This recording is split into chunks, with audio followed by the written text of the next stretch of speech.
te bénissons, te louons, t'exaltons. Nous t'aimons, Seigneur, mon Dieu, mon Père.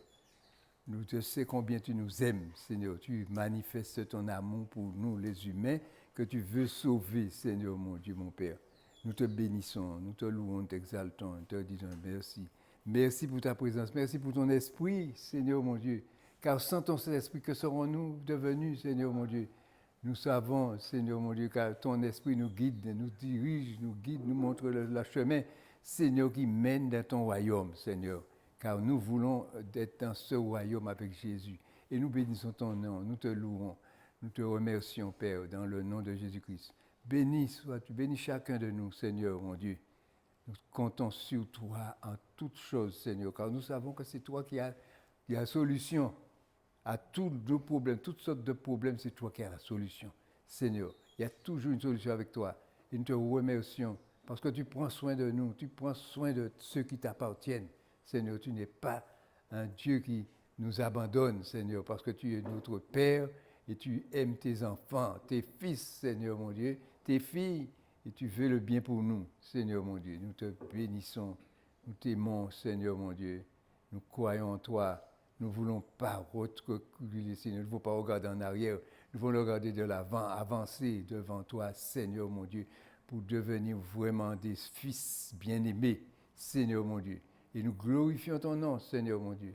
Nous comptons sur l'héritage, Seigneur mon Dieu, la vie éternelle qui nous a été promis, Seigneur. Nous croyons que nous allons gagner, Seigneur, cette bataille pour arriver, Seigneur, dans ton royaume. Et nous bénissons ton nom, Seigneur, nous glorifions ton nom. Père, merci. Merci, merci pour toutes tes bénédictions, car tu nous bénis, mon Dieu, mon Père. Tu n'oublies rien, Seigneur. Tout est toujours bien réglé, Seigneur, mon Dieu, pour nous, Seigneur. Nous te remercions de tous nos cœurs, Seigneur, mon Dieu. Nous sommes devant toi, Seigneur, mon Dieu. Pour les malades, Seigneur, ceux qui souffrent, pose ta main bénissante et guérissante sur chacun, Seigneur, afin qu'il soit guéri et qu'il puisse témoigner que toi, tu es le Dieu, vraiment le Dieu qui guérit, Seigneur, mon Dieu. Car l'homme a peur, il tremble parce qu'il voit la mort, il y a des désastres qui s'arrivent, Seigneur. Mais, Seigneur, si l'homme s'adresse à toi, Seigneur, mon Dieu, il ne peut pas mourir, Seigneur, parce que tu as promis la vie éternelle. L'homme cherche Dieu qui s'approche de toi, Seigneur. C'est pourquoi nous-mêmes nous prions pour eux, parce que nous voulons pour ceux qui ne te cherchent pas, Seigneur, mon Dieu, qui te cherchent pour qu'ils soient sauvés, Seigneur, mon Dieu, pour qu'ils obtiennent, mon Dieu, cet héritage que tu as promis, Seigneur, mon Dieu, mon Père. Je bénis ton nom, je te loue, je t'exalte, et je te dis un grand merci, Père, dans le nom puissant de Jésus-Christ. Seigneur, mon Dieu, je vais porter ta parole, Seigneur. J'ai besoin de ta présence. J'ai besoin de ton esprit, Seigneur, mon Dieu. Quand j'ouvre la bouche pour que ton esprit parle à ceux qui écoutent, Seigneur, mon Dieu, pour que, mon Dieu, qu'ils soient instruits, enseignés, qu'ils reçoivent un enseignement, Seigneur, mon Dieu, pour grandir spirituellement. Et je bénis ton nom, Père, dans le nom de Jésus-Christ, je t'ai prié pour ta seule gloire. Amen. Soyez bénis au nom de Jésus-Christ. Au nom puissant de Jésus. Gloire à Dieu. Béni soit l'Éternel. Alors aujourd'hui, mes bien-aimés, nous allons parler de sujets qui nous mènent, mes bien-aimés, à comprendre. Et vous voyez que même après la prédication, il faudra réfléchir, il faudra se mettre pour étudier comment les choses, comment ça va se faire, mes bien-aimés, parce que la parole de Dieu est là pour nous guider, nous diriger, nous conduire, nous montrer le chemin. Et c'est ce chemin-là que nous devons suivre. Nous ne devons pas suivre aucune route hors que celui que Dieu a établi depuis la création. Et Jésus est venu sur la terre. Il a présenté, il a parlé de la parole de Dieu. Il est venu, il a dit qu'il n'est pas venu pour abolir ou quoi que ce soit, mais il est venu pour accomplir, pour mettre le complément de ce qui manquait dans les lois que Moïse avait données. Il a donné le reste des lois que les gens n'avaient pas compris. Il a ajouté des Règlement. Mais il n'a pas dit que la loi n'est pas... La loi est abolie. Il a dit non, il n'est pas venu pour abolir, il est venu pour accomplir la loi. Ajouter il y a des éléments qui manquaient. Vous voyez, il est venu accomplir devant nous. Il est venu pour nous prouver que Dieu sauve. Que Dieu est venu et lui l'a envoyé pour qu'il puisse nous sauver, pour sauver les pécheurs. Vous voyez, parce que le pécheur, difficile à avoir un salut, mais Dieu a trouvé la solution parce qu'il n'a pas trouvé un homme sur la terre capable d'accomplir ce geste. Et c'est pourquoi il a envoyé son Fils, mes bien-aimés, pour nous sauver. Et nous avons cette assurance que Dieu nous donne la vie éternelle. La vie éternelle, c'est pour nous. Nous l'avons. À condition que nous soyons repentants, que nous soyons convertis, que nous acceptons les commandements de Dieu et que nous ne mettons pas de côté les commandements de Dieu. Parce que les commandements de Dieu, c'est l'essentiel pour nous, mais bien sûr, c'est les commandements de Dieu, pour les mettre en pratique. Vous voyez, parce que lorsque les hommes voient tout ce qui se passe sur la terre, ils sont dans l'inquiétude, dans la peur et la crainte, parce qu'ils ne connaissent pas. Mais nous, chrétiens, nous ne nous soucions pas de ce qui se passe. Nous disons, ce qui doit arriver, doit arriver. Parce que la Bible dit, qui dit qu'une chose arrive sur la terre sans que Dieu ne l'ait ordonné? Les maux et les biens viennent de Dieu.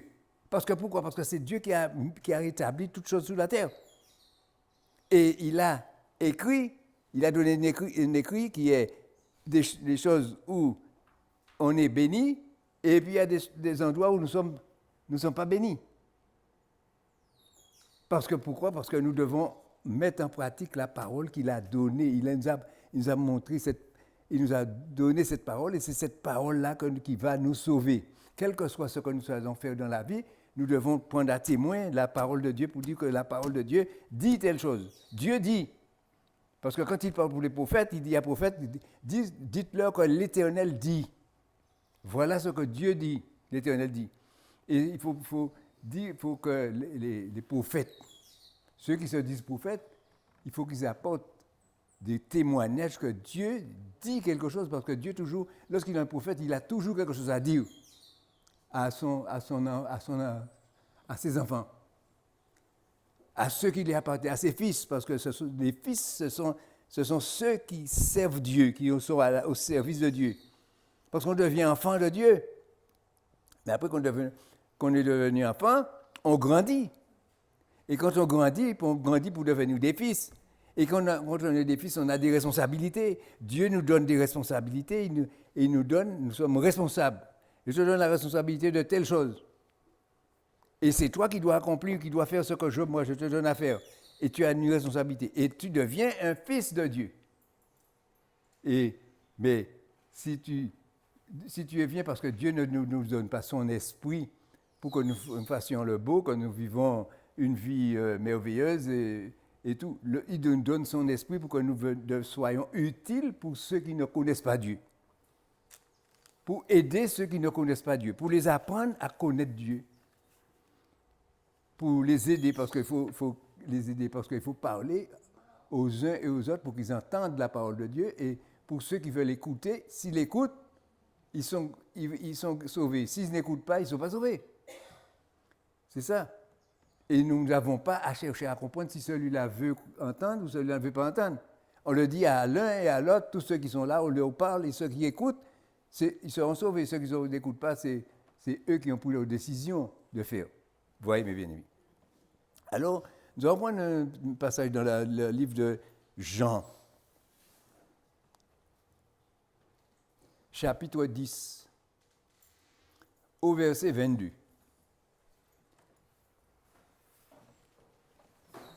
Jean chapitre 10, verset 22. Jésus, alors il dit, on célébrait à Jérusalem la fête de la dédicace. C'était l'hiver. Un hiver, vous voyez, l'hiver, hein? L'hiver, ça a toujours existé. avec l'hiver, l'été, l'automne, le printemps et tout. Alors, c'était l'hiver. Et Jésus se promenait dans le temple sous le portique de Salomon. Les Juifs l'entourèrent et lui dirent, « Jusqu'à quand tiendras-tu notre esprit en suspens? Si tu es le Christ, dis-le nous franchement. » Jésus leur répondit, « Je vous l'ai dit, et vous ne croyez pas. L'œuvre que je fais au nom de mon Père rend témoignage de moi, les œuvres que je fais. Mais vous ne croyez pas parce que vous n'êtes pas de mes brebis. Mes brebis entendent ma voix, je les connais et elles me suivent. Je leur donne la vie éternelle et elles ne périront jamais et personne ne les ravira de ma main. Mon Père qui me les a donnés est plus grand que tous et personne ne peut les ravir de la main de mon Père. Moi et le Père, nous sommes un. Vous voyez? Et qu'est-ce que les gens ont fait? Ils ont pris des pierres pour vouloir lapider Jésus parce qu'ils disaient qu'il était... Parce qu'ils demandaient s'il était Jésus et en même temps, ils ne veulent pas qu'ils disent qu'il est Jésus. Quand il ne dit pas qu'il est Jésus, il leur donne, oui, mon Père, parce qu'il dit mon Père, Dieu c'est mon Père. Alors, si Dieu c'est mon Père, tu es le Fils de Dieu. Alors, comment ça se fait que tu dis que tu es Fils de Dieu, hein, alors que Dieu n'a pas de fils? Pour l'homme, Dieu n'a pas de fils. Mais Dieu a son Fils, a ses enfants. Dieu c'est lui qui fait tout ce comme il veut. Vous voyez, mes bien-aimés. Mais vous voyez que Jésus leur répond que celui, bien-aimé, vous ne croyez pas parce que vous n'êtes pas de mes brebis. Voilà ce que nous devons être, des brebis de Jésus. Il y a un troupeau, nous faisons partie du troupeau, mais il y a des brebis, parce que vous savez, dans la vie, lorsqu'on voit des troupeaux de moutons, il y en a qui marchent tous ensemble, ils suivent le berger parce que ce qu'on va voir bientôt, et en France, on va vous montrer ça à la télé, que les gens, ils emmènent les troupeaux pour aller pète dans les montagnes pendant l'été, le printemps, l'été, ils vont monter. Mais il y a des brebis qui vont s'égarer, qui vont prendre d'autres chemins. Ils vont entrer là et on est obligé d'envoyer des chiens et des autres personnes pour aller les redresser parce qu'ils prennent une mauvaise route. Vous voyez, mes bien-aimés. Et Jésus nous traite comme des brebis, mes bien-aimés. Et il veut que les brebis soient ensemble. Vous voyez, l'unité entre nous et comment nous devons être solidaires les uns les autres. Et vous voyez que, mais vous ne croyez pas parce que vous n'êtes pas de mes brebis. Et les brebis, c'est qui? Il précise bien que mes brebis entendent ma voix. Parce que quand on va dans un troupeau, quand le berger arrive, le berger parle. Quand il parle, moi, je prends l'exemple, moi je n'avais pas un troupeau, mais j'avais des moutons là. Les moutons, ils descendaient dans le fond. Ils allaient manger partout dans le fond, tout ça. Quand j'arrivais, je montais sur le monde et je les appelais. Ah, ils commençaient à crier, mais, oh, ils montent au galop, ils montent parce que je leur donnais du riz, des maïs. Alors ils venaient pour manger les maïs, vous voyez. Et ils savaient que j'étais là. Alors, moi, j'étais là au berger. Vous voyez, et ils venaient tous. Il n'y avait pas un qui traînait. Vous voyez, mes bien-aimés. Et Jésus voudrait que nous soyons comme ça, que nous marchons avec lui, que nous le cherchons. Il nous précise bien que mes brebis entendent ma voix. Et je les connais et elles ne me suivent. Parce qu'il y a des brebis qui ne suivent pas. C'est ça. Parce qu'il y a beaucoup de brebis qui font des détours. Ils suivent à un certain moment et à un certain moment, ils prennent la route déviée. Et c'est ça que Dieu voudrait que nous ne faisons pas, que nous restons des gens fidèles. Parce que vous voyez qu'il y a des gens, des chrétiens qui ne sont pas fidèles. Ils font du n'importe quoi. Ils vivent leur vie. Ils disent qu'ils sont en Jésus-Christ. Ils n'écoutent pas les commandements que Dieu donne. Ils n'écoutent pas la parole de Dieu. Ils ne font pas font rien. C'est pourquoi que moi, je suis... Peut-être que... Mais je dis aux gens, lisez la Bible. Lorsque vous lisez, vous instruisez. Parce que quand vous instruisez dans la Bible, la Bible vous montre des choses qu'on ne connaît pas, qu'on apprend, et puis on tombe de « Ah ouais, c'est comme ça que c'est ». On cherche. Ah oui, parce qu'il y a des machins. Et on médite sur ce qu'on lit. Vous voyez, mes bien-aimés, sur ce qu'on lit. Parce que Dieu nous donne des directives, des directions que nous devons prendre, des directions que nous ne devons pas abandonner, mes bien-aimés. Vous voyez? Et c'est pourquoi il y a beaucoup de chrétiens qui machins. Et puis, qui c'est qu'on suit? On ne suit personne. On suit une seule personne, c'est le berger. Jésus dit lui-même, « Je suis le bon berger ». Dans le chapitre 11, il dit, « Je suis le bon berger ». Alors, il faut suivre le bon berger, il ne faut pas suivre n'importe quel berger. Parce qu'il y a plein de bergers, il y a plein de gens qui se disent bergers. Ils sont pasteurs, prophètes, apôtres et autres, et docteurs et autres et autres. Nous-mêmes, mes bien-aimés, nous sommes des chrétiens. Dieu nous a donné l'intelligence quand il nous donne son esprit. L'esprit de Dieu qui nous donne. L'esprit de Dieu ne vient pas sans rien. Il vient avec l'intelligence, la sagesse, la connaissance, l'instruction, l'amour, la paix et tout ce qu'il nous faut, mes bien-aimés, et tout ce que nous avons besoin. Quand nous avons besoin de quelque chose, nous parlons à l'Esprit de Dieu et l'Esprit de Dieu nous répond. L'Esprit de Dieu fait pour nous ce que nous demandons. Il le fait parce que l'Esprit de Dieu, c'est Dieu, mes bien-aimés. Parce que l'Esprit de Dieu est en nous et l'Esprit de Dieu est en Dieu. Et quand nous parlons, nous demandons quelque chose, l'Esprit de Dieu entend. Même nous n'avons pas besoin de demander. Parce que nous pensons à quelque chose. L'Esprit n'a pas besoin que tu lui dises qu'est-ce qu'il doit faire. Parce que tu as pensé à ça. Comme tu as pensé, eh bien voilà que l'Esprit de Dieu agit par la pensée que tu as eue. Et toi, tu vas t'étonner. Ah ouais, je n'ai même pas demandé ça. Et voilà que c'est arrivé. Vous voyez, mes bien-aimés, c'est comme ça. Ah, vous voyez, avec Dieu, Dieu fait. Mais ce qui arrive, c'est qu'il faut que nous soyons des disciples qui suivent le berger, qui reçoivent l'Esprit et qui écoutent l'Esprit. Parce qu'il y a des gens qui n'écoutent pas quand l'Esprit de Dieu parle. Ils font ce qu'ils veulent, ce qu'ils décident. Et ils ont décidé de faire ainsi. Et ils n'écoutent pas le berger, ils n'écoutent pas la parole de Dieu. Et c'est la parole de Dieu qu'il faut mettre en pratique. Voilà pourquoi Jésus dit, « Je suis, mes brebis entendent ma voix, je les connais et elles me suivent. » Il faut suivre le berger. Et c'est le bon berger, parce que si tu suis n'importe quel berger, tu vas t'égarer et tu vas te trouver dans n'importe quel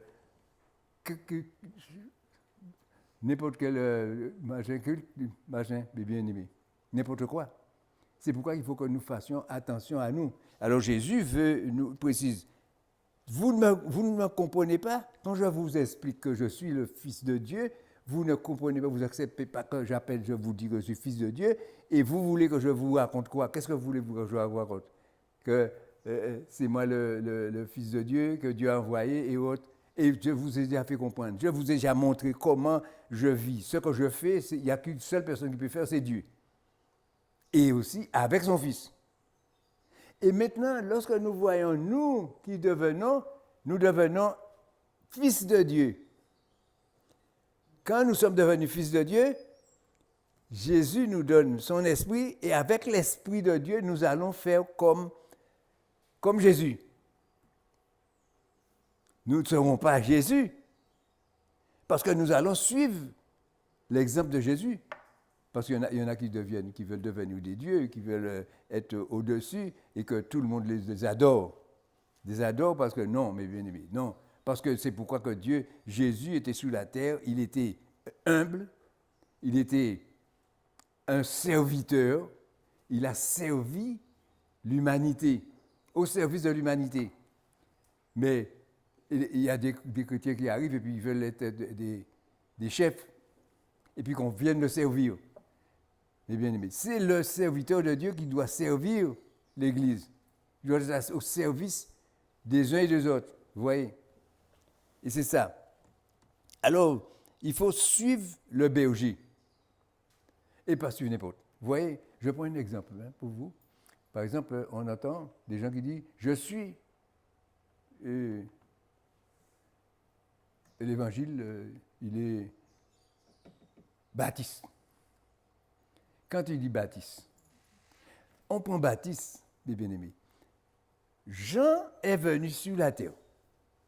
Vous voyez, et Jésus même a précisé que Jean qui est venu sur la terre, il n'a pas dit franchement que c'était Élie qui était revenu, puisque Élie doit revenir. Il n'a pas dit qu'Élie est revenu, mais il a dit, parce que c'est Jean-Baptiste, son nom. Il a fait comprendre aux hommes que c'est Élie qui était venu pour faire ce qu'il y avait à faire. Vous voyez, mes bien-aimés. Et les autres, ils ont compris. Il dit, ah ouais, c'est vrai. Et Élie est revenu, il dit, oui, parce qu'il est venu, vous n'avez même pas fait cas de lui. Vous n'avez pas fait cas de lui. Et pourtant, il est venu, parce que les hommes, les Juifs attendent Élie, jusqu'à aujourd'hui, ils attendent Élie pour qu'il lui vienne. Vous voyez. Mais celui qui dit qu'il est baptiste, Jean est venu, et qu'est-ce qu'il faisait? Il baptisait les gens, et comme il baptisait, c'est lui qui baptisait tout le monde, il a trouvé le nom composé qui s'appelle Jean-Baptiste. Mais c'était Jean le Baptiste, celui qui baptisait. Et tout le monde baptiste. Alors lorsque les gens disent « Je suis baptiste », tu es baptiste parce que tu appliques la loi de Moïse, de Jean-Baptiste. Tu fais là où Jean-Baptiste arrive, mais tu ne veux pas aller vers Jésus. Parce que Jean-Baptiste lui-même a dit que Jésus est le Fils de Dieu, c'est lui qui va nous donner l'Esprit de Dieu et tout. Et quand Jésus est arrivé sur la terre, Jean-Baptiste n'est pas allé suivre Jésus. Il a continué son œuvre, alors qu'il devait suivre le berger, le bon berger qui a été envoyé. Vous voyez, mais c'est pourquoi il a eu ses problèmes. Vous voyez? Et c'est pourquoi que nous, il ne faut pas que nous compliquons les choses, il faut que nous prenions exactement les choses pour dire, voilà, je suis en Christ. Christ me donne son esprit. L'Esprit de Dieu agit en moi, mes bien-aimés. Mais je ne suis pas le baptiste. Jésus m'a demandé de me faire baptiser. Je me fais baptiser. Mes bien-aimés. Parce que c'est très important le baptême. Parce que la Bible, Pierre même le dit, repentez-vous et faites-vous baptiser pour le pardon de vos péchés. Parce que ce que Jésus veut, c'est que le péché soit pardonné. Parce que si on demande pardon, Jésus va nous pardonner. Vous voyez? Si on ne nous demande pas pardon, il ne nous pardonnera pas. Vous voyez? Et c'est là qu'il faut que nous arrivions à comprendre ça. Parce que, et même si nous sommes de brebis, même si nous allons manger ce qu'on nous donne, et que nous ne faisons pas la volonté de Dieu, nous ne serons pas brebis. Vous voyez? Puisque Jésus dit que celui qui veut être, qui fait que tous ceux qui veulent venir avec lui, je vais voir si je trouve ce passage.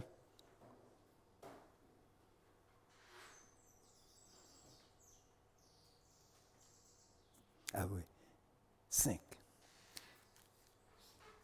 C'est dans quoi j'ai trouvé ça?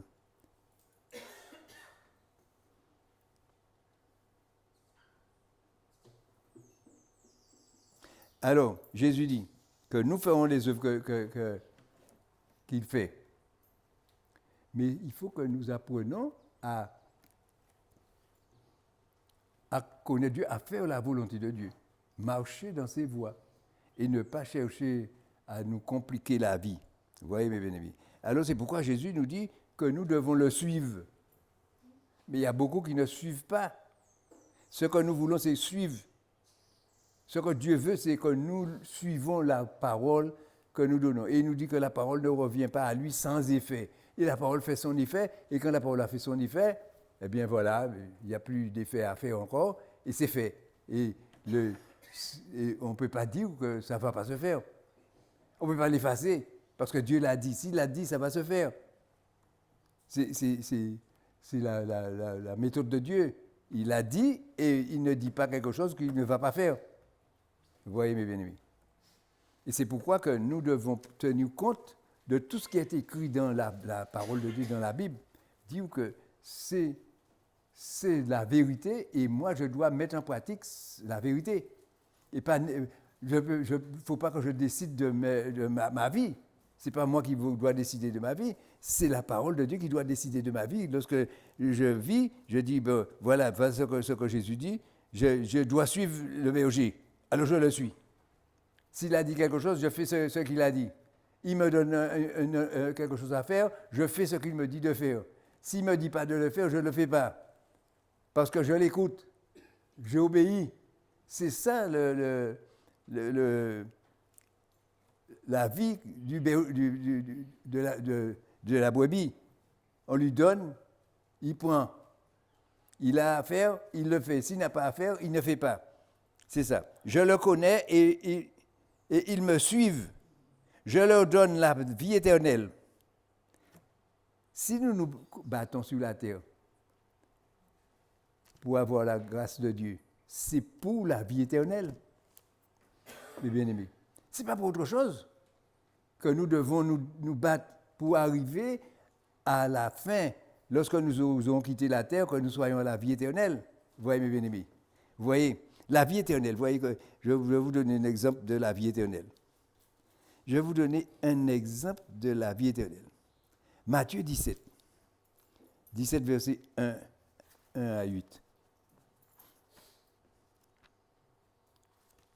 Que nous lisons ça, 17, 1. 6 jours après, Matthieu 17, verset 1, Jésus prit avec lui Pierre, Jacques et Jean, son frère. Le frère, Jacques était le frère de Jean. Et il les conduisit à l'écart sur une haute montagne. On n'a pas dit laquelle. Il fut transfiguré devant eux. Son visage resplendit comme le soleil, et ses vêtements devinrent blancs comme la lumière. Et voici Moïse et Élie lui apparurent, s'entretenant avec lui. Mais comment ça, mais ce bonhomme il est mort? Mais il y a longtemps, Moïse est mort. Et qu'est-ce que c'est pas Moïse qui est là, c'est pas Moïse? Vous voyez, mes bien-aimés, c'est pour l'exemple de la vie éternelle, vous voyez, c'est pas Moïse, parce que Élie n'était pas mort. Élie, lui, il était parti au ciel, vivant. Il a donné son manteau à Élisée, et Élisée a continué l'œuvre d'Élie, et Élie est monté au ciel. Mais Moïse est mort sur la montagne. Dieu l'a vu et c'est Dieu qui l'a enterré. La Bible dit bien que c'est Dieu qui a enterré Moïse. Personne ne sait où il l'a enterré. Et voilà que Moïse est là en train de parler avec Jésus. Alors c'est pour vous dire que Moïse a la vie éternelle. Et c'est pour ça que nous aussi, nous allons être comme Moïse, nous allons être dans le ciel et nous serons utiles et nécessaires. Vous voyez, mes bien-aimés. Alors, vous voyez, c'est pourquoi il faut que nous sachions que et ces hommes sont venus pour une mission, parce que c'est une mission. S'ils sont venus là parler avec Jésus, c'est parce que Dieu leur a donné quelque chose à faire. Ils avaient quelque chose à porter pour Jésus. Ils ont discuté avec Jésus et après ils sont repartis. Vous voyez, mes bien-aimés. Parce que Pierre voulait leur donner des tentes pour dormir, mais eux, ils n'ont pas eu le temps de dormir, ils sont repartis.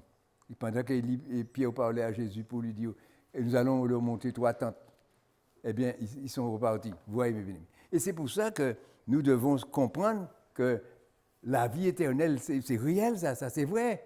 Comment ça se fait? Nous croyons que Moïse est mort. Lorsqu'il est mort, c'est terminé. Son corps est resté sur la terre, mais son esprit est parti là-haut.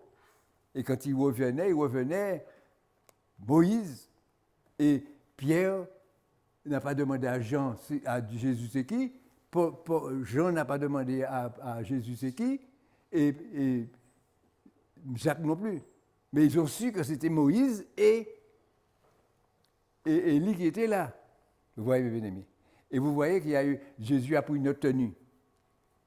Il avait la tenue d'en haut. Parce que le visage a changé. Il avait un éclat dans son visage et tout, qui a changé sa vision pour recevoir ces deux messagers qui venaient pour dialoguer avec lui. Vous voyez? Alors vous voyez que c'est aussi une vie des bien-aimés. Alors c'est pourquoi que celui qui est en Jésus-Christ attend ce que Jésus a dit. Il a dit que Dieu va nous donner son esprit. Vous voyez? Dieu va nous donner son esprit. Je vais chercher ça pour voir si nous retrouvons ça. On va certainement trouver quelque part. Ça doit être écrit là. Presque là. Non, c'est là. Là. Tiens. Voilà. Jésus nous dit. Qu'est-ce qu'il nous dit? Nous savons du reste que toute chose concourt au bien de ceux qui aiment Dieu. C'est dans Romains 8, verset 28. Et de ceux qui sont appelés selon son dessein. Parce que Dieu, quand nous appelle, c'est pour une mission. Viens, j'ai quelque chose à te donner. Mais ce qu'il te donne, c'est un travail qu'il va te donner, quelque chose qu'il va te donner à faire. Alors, sur la conduite que tu as, Dieu va t'appeler et il va te donner une mission à accomplir. Et tu as cette mission à accomplir et tu vas tenir compte de la mission que Dieu t'a donnée. Et tu vas faire. Car ce qu'il a commis d'avance, il les a aussi prédestinés à être semblables à son Fils. Il veut que nous soyons semblables à son Fils. Vous voyez, mes bien-aimés. Afin que nous, son Fils, soit le premier-né de beaucoup de frères. Alors Jésus sera le premier des frères. Et nous serons ceux qui arrivent après. Vous voyez? Le premier frère, c'est Jésus, mes bien-aimés. Et Dieu va nous donner l'héritage. Et car ceux qu'il a connus d'avance, il les a aussi prédestinés à être semblables à son Fils. Ce qui veut dire que Dieu veut que nous soyons semblables à Jésus. Que nous vivons comme Jésus. Que nous soyons fidèles. Que nous soyons corrects. Que nous rejetons le péché. Que nous acceptons de nous repentir, d'acceptons les commandements de Dieu, que nous faisons la volonté de Dieu, et c'est comme ça que nous aurons la vie éternelle, mes bien-aimés. Parce qu'il ne faut pas croire que les gens, ils vivent leur vie, ils font du n'importe quoi, ils vivent leur vie, et puis quand ils vont mourir, ils croient que quand ils vont mourir, les péchés seront effacés, et puis ils vont entrer dans le royaume de Dieu. Non, mes bien-aimés. Parce que même pour les serviteurs qui ont travaillé, qui ont fait des œuvres, qui ont guéri, qui ont sauvé des âmes, Jésus va leur dire, je ne vous connais pas, retirez-vous de moi, je ne vous connais pas, vous qui commettez l'iniquité. Alors vous voyez que c'est le péché qui nous empêche à nous d'entrer dans le royaume de Dieu. Le péché. Vous voyez. Et Dieu aime tous les hommes. Dieu aime l'humanité. C'est l'humanité que Dieu aime. Parce que pourquoi? Parce que Dieu, c'est le créateur le créateur. Il a créé les hommes à son image et il voudrait que les hommes marchent à son image. Et si l'homme ne marche pas à l'image de Dieu, l'homme est un pécheur. Et s'il est un pécheur, Dieu voudrait qu'il se repente et qu'il accepte de changer d'attitude. Parce que la repentance, c'est quoi? La repentance, c'est reconnaître qu'on a péché contre Dieu, et reconnaître et prendre la décision de ne plus continuer dans cette voie et demander pardon pour ce qu'on a fait, et ensuite, on sera pardonné. Vous voyez, mes bien-aimés, si on accepte de se faire baptiser pour le pardon de nos péchés. C'est parce que c'est la volonté de Dieu qu'il faut mettre en pratique. Et c'est pour ne pas croire que tous les hommes vont aller et machin, dès qu'ils ont dit « Seigneur, pardonne-moi », et puis ils continuent à vivre leur vie. C'est pourquoi il dit quand tu arrives, tu t'es repenti, il ne faut pas recommencer. faut pas continuer dans cette voie-là, parce qu'il faut changer de voie. C'est pourquoi quand Jésus a parlé de la vie, il a parlé de naître de nouveau. Naître de nouveau, c'est avoir une nouvelle vie. C'est vivre différemment, pas continuer de vivre comme on était. Mais c'est vivre comme Dieu voudrait que nous vivons. Et nous arrivons à cette hauteur, tout près, les bien-aimés, du salut, en acceptant l'aide de l'Esprit de Dieu, parce que l'Esprit de Dieu reste en nous tant que nous ne sommes pas attachés au péché. Parce qu'on reçoit l'Esprit de Dieu parce que nous sommes propres, parce que nous sommes le temple de Dieu. Notre corps devient le temple de Dieu. Pourquoi il devient le temple de Dieu? Parce que l'Esprit de Dieu vient habiter en nous. Vous voyez, l'Esprit de Dieu habite en nous, les bien-aimés. Et c'est comme ça que nous allons être, mes bien-aimés, glorifiés. Et il dit, continue, le verset 29.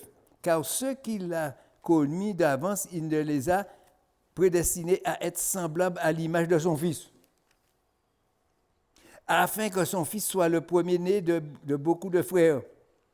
On pourra dire, oui, je vis comme Jésus. Alors je suis apte, je suis candidat à la vie éternelle. J'ai une place réservée dans le royaume de Dieu, des cieux, parce que je vis sans péché, je ne pêche plus, j'ai rejeté le péché. Et ceux qu'il a prédestinés, il les a aussi appelés. Parce que tu ne viens pas à Dieu sans que Dieu ne t'ait pas appelé. Si Dieu t'appelle, c'est parce que Dieu a une mission, parce qu'il veut faire quelque chose avec toi, il veut t'avoir comme un serviteur, comme quelqu'un qui veut faire le bien et pour que tu puisses servir les autres, parce qu'il faut aider. Parce que Dieu cherche des gens fidèles pour leur donner des missions à accomplir. Il ne faut pas croire que quand Dieu nous a donné une mission à accomplir, que tout est terminé.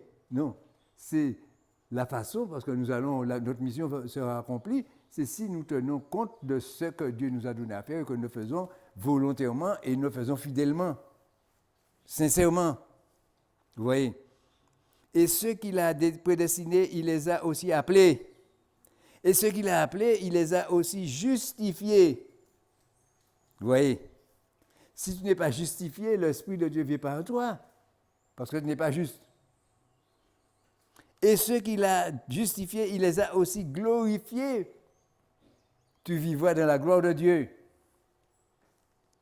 Que dirons-nous donc à l'égard de ces choses? Si Dieu est pour nous, qui sera contre nous? Lui, qui n'a point épargné son propre Fils, mais qui l'a livré pour nous tous, comment ne nous donnera-t-il pas aussi toutes choses avec lui? Vous voyez, Dieu est prêt à nous donner, mes bien-aimés, des choses de responsabilité, nous donner une grandeur, nous donner la parole, nous donner, mes bien-aimés, à enseigner, nous donner le titre de prophète, d'apôtre, de pasteur, de docteur et autres, mes bien-aimés.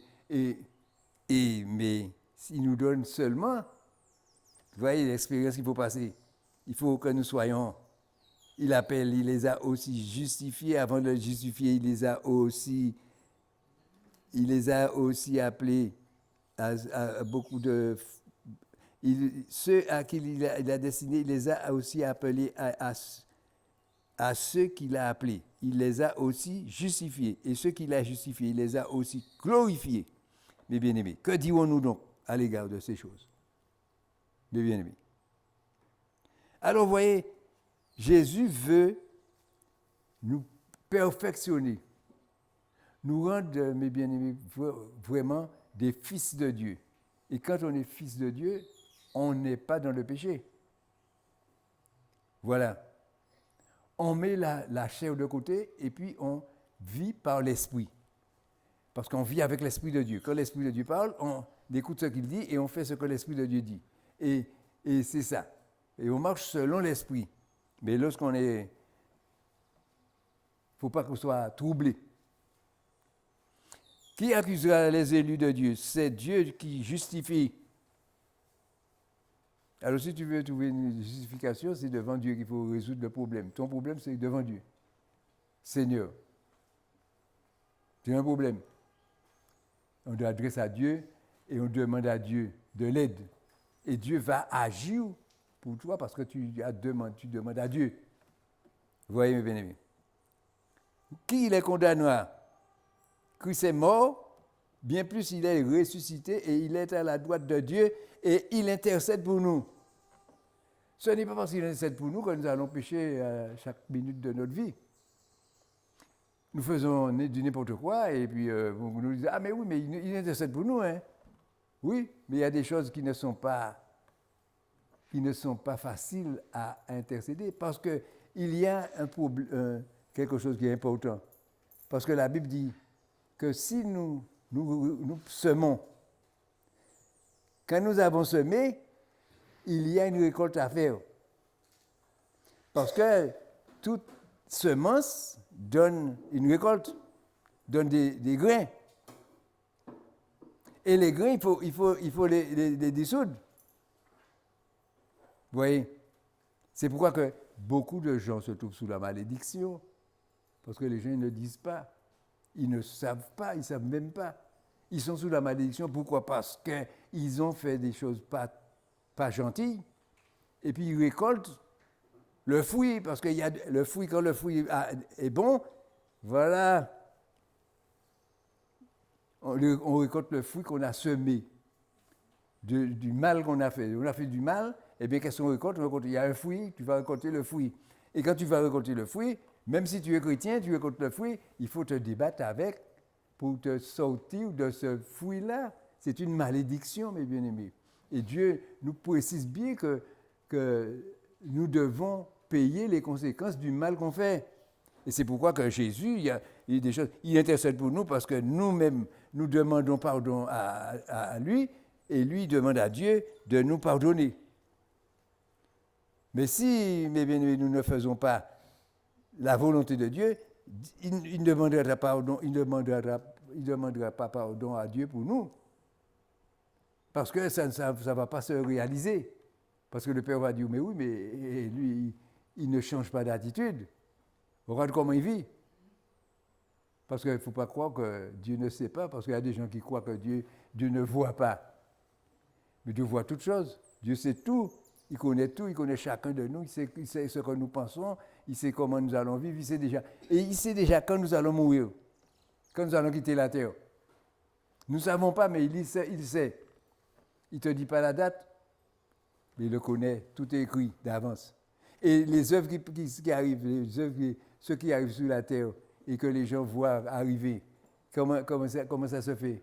Parce qu'ils voient aussi, c'est comme ça qu'il voit sur la terre, les choses qui se passent sur la terre, il le sait déjà. Et il l'a écrit d'avance. C'est écrit depuis X temps. C'est écrit que ça va se faire. Et l'homme ne croit pas que c'est une réalité, mais c'est écrit là, ça va se faire. Vous regardez, c'est quoi qui va se faire? Waouh! Il y aura tout ça de problèmes, il y aura tout ça de morts, il y aura tout ça de ceci, tout ça de cela, tout ça. Oui, parce que c'est écrit que Dieu a dit que ça va se faire.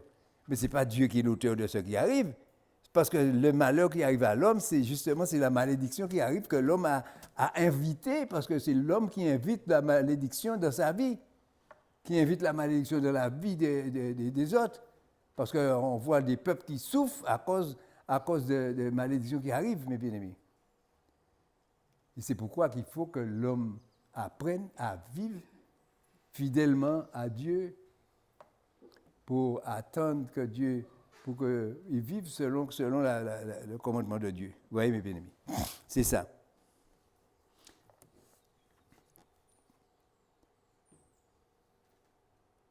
Oui, alors on va prendre dans la suivante, nous allons lire dans le verset 37.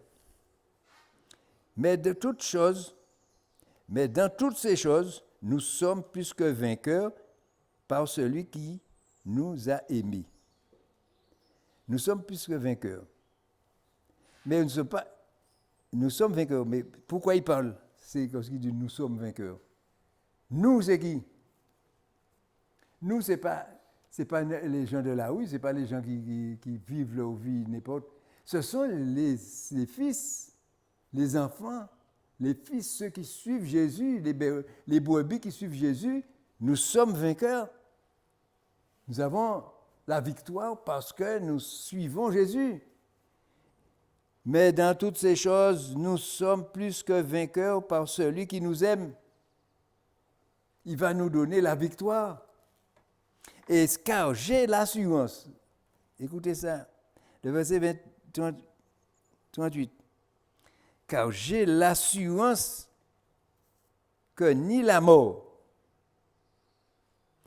ni la vie, ni les anges, ni les dominations, ni les choses présentes, ni les choses à venir, ni les puissances, ni la hauteur, ni la profondeur, ni aucune autre créature ne pourra nous séparer de l'amour de Dieu manifesté en Jésus-Christ, notre Seigneur. Oui, mes bien-aimés. Rien, mes bien-aimés, ne peut effacer l'amour que Dieu a pour nous. Vous voyez, malgré notre comportement impie, vous voyez la grandeur de la bonté de Dieu qui a donné son Fils. Donné son Fils à Dieu. Vous voyez, Dieu avait fait une expérience avec Abraham. Il a dit, tu emmènes ton Fils sur la montagne et tu vas le sacrifier là-haut pour moi. Ah, c'était dur pour Abraham, c'était le seul fils qu'il a, mon Dieu, puisque l'autre était parti loin. Mon Dieu, il faut que je sacrifie mon fils. Mais il n'a pas dit Dieu non. Il est parti, il est allé pour le faire mourir. Et quand il allait pour le faire mourir, Dieu l'a fait arrêter. Et bien aimé, il n'est pas allé plus loin. Il a écouté Dieu. C'est pourquoi il faut être à l'écoute de Dieu. Et Dieu s'est rendu compte que Abraham allait donner son fils pour Dieu. Dieu a fait plus qu'Abraham. Il a donné son fils. Il a donné son fils à quoi? À des impies. Parce qu'Abraham donnait son fils à Dieu. Mais là, c'est des impies. Jésus, c'est des impies qu'il a sauvés. Des impies, ceux qui méritent le problème, la malédiction. Voilà. Pour des gens qui suivent la malédiction, qui ont des problèmes de malédiction, Jésus est mort pour ces gens-là. Y compris moi aussi. Parce que tous ont péché et sont privés de la gloire de Dieu. Il n'y a pas un qui ne pêche pas. Vous voyez? Tous pêchent.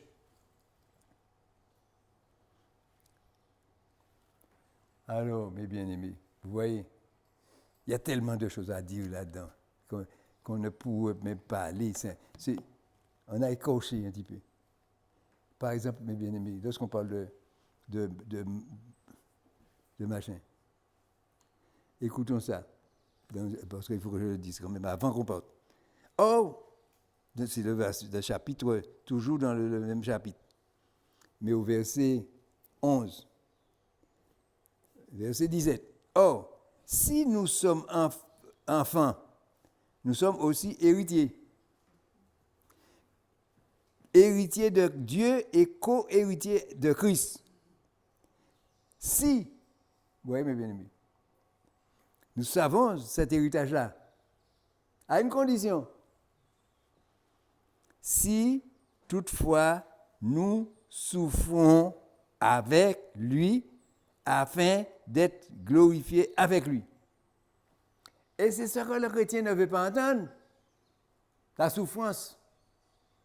Dieu a choisi Paul et il a dit que je l'ai choisi pour qu'il souffre pour mon œuvre. Et Paul a souffert avec beaucoup de souffrance. Et quand on regarde les prophètes que nous avons maintenant, les prophètes, ce sont des qui mènent des vidéos. ils sont à l'aise, ils entrent dans les maisons, ils reçoivent, on leur donne, tout le monde, le machin, parce qu'ils cherchent ceux qui les aiment pour dire, ils m'aiment beaucoup, il faut que je les fréquente et tout ça, parce que les gens aiment ces prophètes. Mais les prophètes qui étaient avant, lorsqu'on voulait Ésaïe, Jérémie, Ézéchiel, Élisée, et tous, même Élie, et tous, quand on les voit, les souffrances, comment ils ont subi des souffrances devant l'homme, mes bien-aimés. Ils étaient ennemis, il y avait tous les hommes étaient leurs ennemis. Ils leur faisaient souffrir, ils ont souffert. Et Dieu savait qu'ils souffraient. Mais ils étaient, vu la mission qu'ils avaient à accomplir, ils étaient obligés de passer par là. Et aujourd'hui encore, mes bien-aimés, si nous sommes chrétiens, Jésus, avant de partir, il a bien dit que nous ne serons pas aimés. Il n'a pas dit que tous les gens qui vont vous voir vont vous apporter au ciel, hein, ils vont faire monter, ils vont faire du machin. Il a dit, ils ne vont pas vous aimer parce qu'à cause de mon nom, à cause du nom de Jésus. Parce que si tu es disciple de Christ, tu dis que tu es disciple de Christ, déjà, on ne t'aime pas à cause de ce que tu as prononcé ce nom de Jésus-Christ. Vous voyez, mes bien-aimés. Et c'est pourquoi que les souffrances, c'est pour les chrétiens. Et les chrétiens ne veulent pas souffrir. Mais les souffrances, c'est que Dieu nous sauve des souffrances, mes bien-aimés. Quand nous sommes dans cet état, Dieu met sa main et il met sa présence dans notre vie et il nous fait sortir de la difficulté où nous sommes. Vous voyez? Mais nous allons la subir quand même. Il y a des moments où les choses vont devenir difficiles pour nous et il faut que nous arrivions à surmonter tout ça pour sortir du piège qui nous est tendu. Mais Dieu va pas nous laisser périr. Dieu va, par son esprit, va nous permettre de sortir de... Parce que Jésus, on voulait le lapider. On a essayé plusieurs fois de le lapider, on n'est pas arrivé. Vous voyez? Et ceux qui devaient mourir, comme Étienne et autres, qui ont été lapidés, ils sont morts. Mais ils sont morts en Jésus-Christ. Quand ils sont morts en Jésus-Christ, ils vont entrer dans le royaume de Dieu. Et quand ils vont entrer dans le royaume de Dieu, et puis un beau jour, tu peux voir, et voici Étienne est revenu. Nous voir. Oui, mes bien-aimés. Pourquoi? Parce qu'il n'est pas mort. Dans le ciel, sous la terre, il est mort. Le corps est mort, mais pas l'âme. Puisque l'âme ne meurt pas. Alors, vous voyez, c'est pourquoi que nous avons beaucoup à dire, à faire, mes bien-aimés, et que nous ne pouvons pas aller plus loin, parce que l'heure passe, et je sais que chacun a un moment, il faut que nous passons. Il ne faut pas avoir trop d'un seul coup non plus, parce qu'il y a encore beaucoup à dire là-dedans, mes bien-aimés. Il y a beaucoup à dire. Et c'est comme ça que nous devons mettre notre vie, nous-mêmes, c'est nous qui mettons notre vie en sécurité pour que nous ayons la vie éternelle. Parce que il faut que nous battons pour cette vie éternelle-là, pour que nous arrivions à la fin de notre vie, quand le jour où ça va partir. Parce que moi, je vois, j'ai 88 ans. Alors, j'ai compté, il me reste 32 ans pour arriver à 120. 120, c'est le maximum. J'ai dit 120 ans. Alors, j'ai 32 ans encore à vivre. J'ai encore 32 ans à vivre, mes bien-aimés. Parce que je ne me vois pas partir, je voulais rester avec vous, tous ensemble. Mais c'est Dieu qui décide. Vous voyez, mes bien-aimés. Mais s'il me donne les 32 ans, je ne dirai pas non. Mais en bonne santé, et puis avec énergie et tout ça. Vous voyez, et c'est ce qu'on souhaite que Dieu nous donne, pour que nous puissions aller. Oui, parce que moi, je pense que j'irai jusqu'à cet âge-là, parce que avant, quand je connaissais Jésus, que je suivais Jésus, je suivais mon berger, j'étais mal en point. Et je croyais que la fin était pour bientôt. Mais bientôt, ça a déjà duré, ça a déjà fait 40 ans, plus de 40 ans, et maintenant je vois que je suis encore plus en forme qu'avant. Alors je dis, mais Dieu est en train de me fortifier pour me ramener à 120 ans. Alors je dis, j'aurai encore ces années-là à vivre. Vous voyez, mes bien-aimés. Et je je le souhaite vraiment pour que nous puissions vivre, mes bien-aimés, ensemble, dans la fraternité et dans l'amour et comprendre Jésus. Et puis je voudrais voir l'Église remplie, que les frères et les sœurs viennent pour entendre ce que Dieu a à dire, pour que les hommes puissent se sauver eux-mêmes. Parce qu'il faut faire des efforts, mes bien-aimés. Parce que ce n'est pas agréable d'aller dans l'enfer avec Satan. Parce qu'il y a des souffrances là aussi. C'est ça. Alors il vaut mieux, Dieu fait tout pour nous ramener, pour nous amener à lui, pour que nous ne mourons pas dans le feu de l'enfer, pour que nous n'allons pas puis pas dans le feu de l'enfer. Il veut que nous soyons. Pourquoi? Parce que nous appartenons à Dieu. Dieu nous a créés, il faut que nous nous souvenions de ça. Dieu nous a créés, nous sommes de Dieu, nous sommes nés, Dieu nous a créés pour que nous puissions vivre comme il le demande, pour que nous vivons dans la fraternité, la fidélité. Et si nous installons dans le péché, nous faisons les œuvres du diable. Quand nous faisons les œuvres du diable, nous sommes obligés d'aller avec le diable dans l'enfer. Et quand tu fais l'œuvre de Dieu, eh bien Dieu t'accepte parce qu'il voit que tu as la volonté que tu mets pour avoir cette vie éternelle. Et Dieu te pardonne à cause de ce... Imagine si tu as fait une petite chose mal, il va te ramener à la droiture, te faire comprendre qu'il faut faire pour telle chose, ça ne va pas bien, pour que tu puisses t'arranger, mais il ne te condamne pas. On voit bien que Dieu ne condamne personne, il ne juge personne, il ne condamne personne, il laisse l'homme libre, mais il veut que l'homme apprenne lui-même à marcher dans la voie droite. Mais l'homme ne veut pas marcher dans la voie droite, l'homme veut faire le mal. Parce qu'il a un intérêt dans le mal. L'homme est pris par le mal. Il a un intérêt.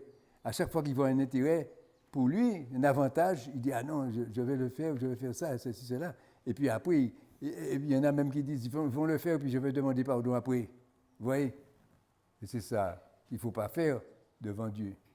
Il faut aimer Dieu, mais il faut avoir du respect pour l'œuvre de Dieu, pour tout ce que nous faisons. Dieu. Mais il y a une chose, le plus important, il faut savoir que Dieu nous aime, a un amour, mes bien-aimés. Vous voyez que rien ne peut empêcher à Dieu de nous aimer. Dieu nous aime, quel que soit l'homme, quel que soit le péché ou ce que l'homme fait, Dieu nous aime. Il ne cherche pas à nous punir, il ne cherche pas à nous détruire, il ne cherche pas à nous faire périr, il veut que nous vivons. Et pour vivre, il veut que nous vivons la vie éternelle. Amen. Merci Seigneur. Béni sois-tu Seigneur.